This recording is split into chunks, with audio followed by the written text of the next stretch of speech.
Hey guys, in today's video I'm going to be making my own rock for my saltwater reef tank. The reason why I am making my own rock is because it's just so expensive to buy at the pet shop, and my goal is to move everything in this tank and move it to the 6-foot tank that I've got. And at the moment there's a decent amount of rock in there which I bought from the pet shop, but that's going to be hardly enough for my 6-foot tank. So that means it'll cost a lot of money to fill up that tank with enough rock to sort of fill it out. And I want to be spending my money on fish and corals, not on pieces of rock.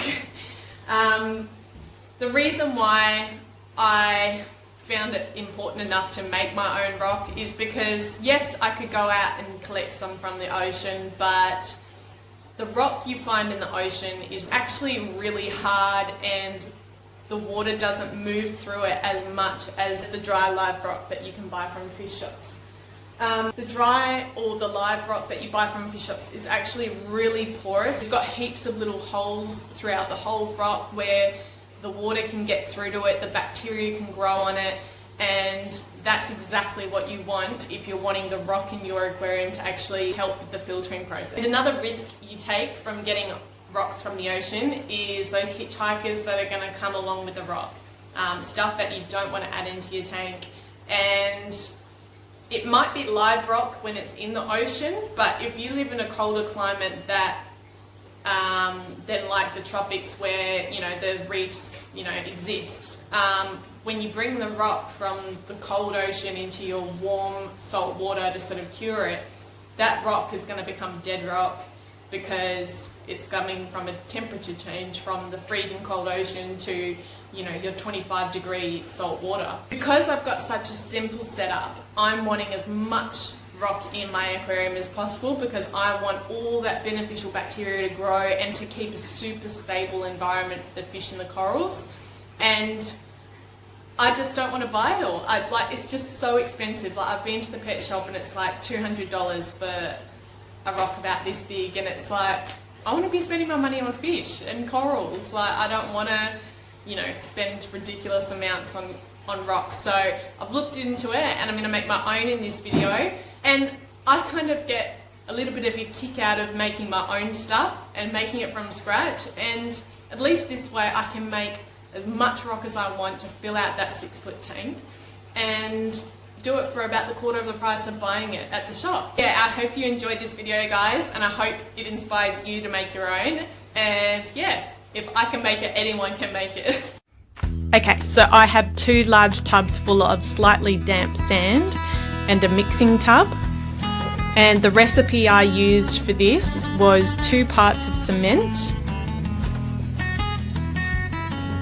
I used 1 part sand.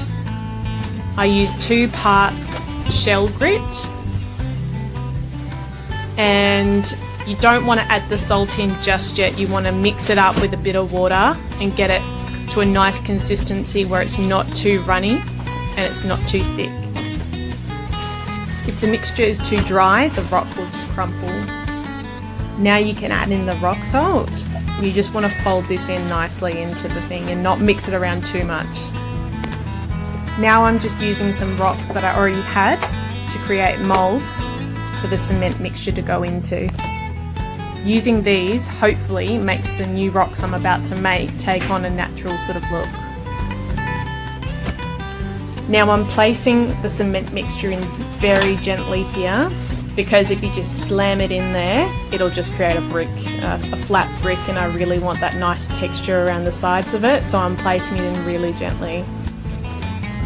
I'm also, where I'm wanting to sort of build it up, I'm wanting to just put a little bit extra in those parts and just be really gentle in my application here.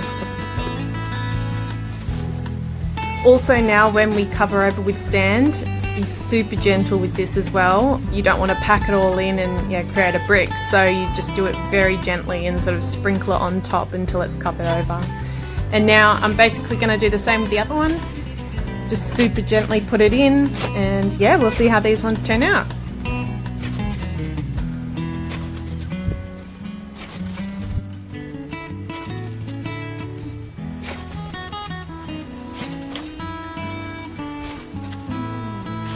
So now all we've got to do is just cover it over, pop the lids on, and I'm going to come back and check how they've gone. Alright, so the moment of truth, I'm going to, just very gently take away the sand from the rock. You don't want to just yank it out of there because you might break the rock. I trialled it with 2 other ones I had in the other bucket to see if they were right to take out, and they seemed pretty solid, so I decided to take these ones out after 24 hours. And yeah, you just want to really dig it out from underneath and not just try and pull it out because you might break it.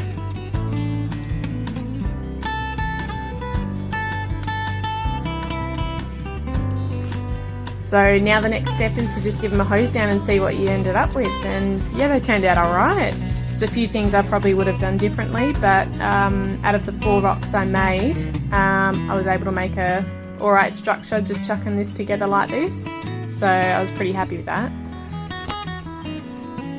And so the next thing is just the waiting game. I sit these guys out in some water, completely submerged, changing out the water about once a day. And then after 6 to 8 weeks, they should be safe to be able to place into a saltwater tank and to start the process of making them live rock.